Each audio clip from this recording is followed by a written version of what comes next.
everyone, and welcome to a not super lonely edition of Nerd Alert because I have BB-8 here with me. It's not sad. Isn't that right? But there's another reason why that I have Star Wars paraphernalia here, which is I'm mainly going to be talking about one character, Rey, in Star Wars The Force Awakens. So the number one thing people are thinking of when we're talking about Rey is, who is she? Who does she come from? What is her family? J.J. Abrams has said that that will not be revealed until episode 9. However, he is not directing 8 or 9, so I don't know where that's going. The biggest theory is obviously that she is a Skywalker by way of Luke. And there are many reasons that would support this. However, I think there are also many reasons that support Han and Leia being her parents and Obi-Wan Kenobi also somehow being involved. However, there are theories that she is none of those at all. I'll be getting to those last. First, I want to address the most common theory, and that is the Luke Skywalker theory. One of many things that supports Luke being Rey's father is that they have very mirrored perspectives. Rey being on Jakku is similar to Luke being in Tatooine at the beginning of episode 4. They have similar positioning, very similar shots, similar environment. They both have a lack of Force knowledge, not knowing that they're so special. Both of them are incredibly special. That's undeniable in the series. Rey is also technologically proficient, which does harken to Luke, but also Anakin. And in a way, maybe also Han. But I'll be getting to that later. Luke's lightsaber calls to her in particular, and Maz Kanata is careful to point out this was Anakin's, this was Luke's, now it's calling to you, which does point out a direct lineup right there. However, when we go to that, I don't know if you want to call it a dream, a flashback, a flash forward, we do hear the voice of Obi-Wan Kenobi calling to her, so this could also be evidence for that theory as well. There's also another part near the end that the lightsaber calls to her after being tossed into the snow. When it comes to her rather than Kylo Ren, who is much more Force trained than she is. And this harkens over to Arthurian legend, Excalibur. It also does, this isn't the only time a lightsaber's been in snow, but I'm gonna use the Arthurian legend part right here, which is that it goes to her to indicate that maybe she is the next heir in a line. She could be the Skywalker heir. She could be the light heir. They both kind of cross over, and I don't know if you can distinguish them apart. Also, thematically, this works because it makes the film connection a true saga about the Skywalker family. It makes more sense if all 9 films are continuing the same plot thread, which is it's about this one family, what's going on, parental ties, problems of being redeemed, needing to be redeemed, what have you. It makes less sense if someone else is dropped in there who's not really a part of that. So it would indicate that it makes sense for her to be in some way tied up to that family. It's also been noted that each of the new prequel movies is about one or centered more on one original character specifically. Episode 8 being centered on Han. Episode 7 being centered on Han. Episode 8 ostensibly being centered on Luke, judging on how we ended. And Episode 9 being based on Leia. At that point, we'll probably see Leia confronting her son finally instead of asking someone else to go pick him up.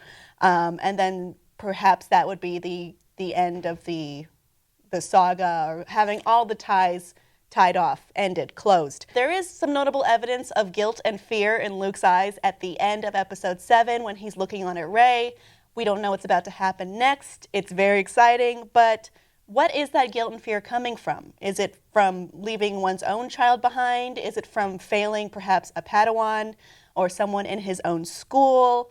Is the Luke, Rey's father storyline too convenient? I mean, we could all assume the next scene is, I am your father, I am your daughter, whatever, repeating what we had seen in previous movies. But it could be something that J.J. Abrams planted in there on purpose to look too convenient. You may recall in the past that he's done this kind of, I don't know if you could call it trickery or what, in other movies. Recall in the marketing where it was made to look like Finn was the Jedi, and then we found out, no, he's not. He really isn't. So, I mean, we could see that Rey was a gifted student from Luke's school. Perhaps she was even a Kenobi. We have that idea that she has this core world accent that he has, but these Luke and Leia do lack. Anyone on the Outer Rim lacks. It would also complete the Skywalker and Kenobi Jedi training cycle back the other way, which would make sense thematically. There is the idea that she's both a Kenobi and a Skywalker, Luke having fathered her with Obi-Wan's daughter, which may explain why she's so Force-strong right away. However, you could also say that she's Force-strong because she lacks the ego that Kylo Ren has. We also have the idea that, from the Clone Wars series, Obi-Wan was fond of a Mandalorian who was very Force-strong. Perhaps that was Rey's mother or grandmother, not really sure where that would be at that point, time-wise. There's also the idea that she could be a Solo. She could have been abducted or otherwise thought dead by Han or Leia, or thought killed in Luke's Jedi school. There's the idea that Kylo Ren hid her.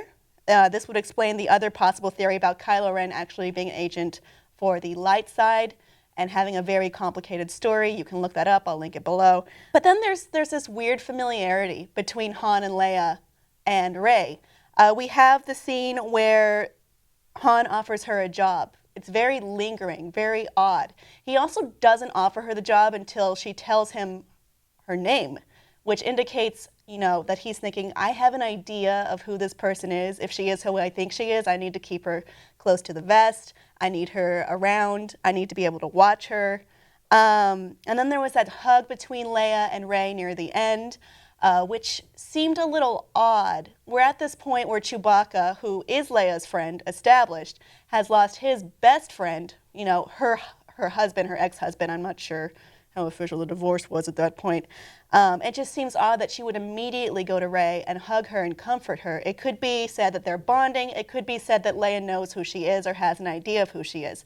There is the idea of memory wiping, which I don't think would work on Leia, possibly on Han. I don't think so either, though. He's kind of special too, despite not being in that bloodline. It could be that Han and Leia knew all along who she was and were hiding her from Luke or were hiding her from someone. It seems very clear that Kylo Ren knows who she is because there's this point where he finds out that a girl had subverted the Order's plans and he just has a massive temper tantrum about it. And just his mannerisms with her seem to indicate he has either perfect knowledge of who she is or an idea of who she is. If we're going to look at the expanded universe, there's also the Jaina and Jason Solo thing, which they could have kind of done again, but it's possible they also skipped that right over.